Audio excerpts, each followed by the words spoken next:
Marine L'Orphelin et Sonia Rolland devront encore attendre. Minuit et demi pour Miss Bourgogne. Le rêve est passé, la couronne avec. Pourtant, quelques heures plus tôt à Saint-Aignan, il n'avait Dieu que pour l'enfant du pays. Et on ne se faisait pas prier pour montrer sa foi en elle. Ce soir, j'ai demandé à un paroissien à la messe anticipée de prier pour Sophie. On va demander à Saint-André, le saint patron de la Bourgogne, pour qu'elle soit élue.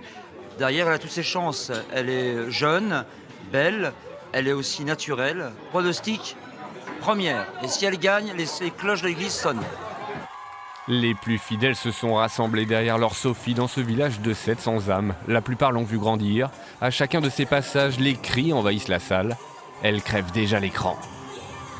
C'est Sophie, donc toujours naturelle.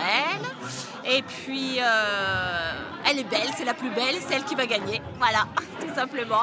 Je l'ai connue toute petite dans le berceau, alors forcément, ça fait bizarre. Mais arrive l'heure du premier choix, la sélection dans les 15 dernières. Un obstacle franchi et effusion de joie qui fait sauter la retransmission. Pas grave, il faut s'empresser de voter, un vrai sacerdoce.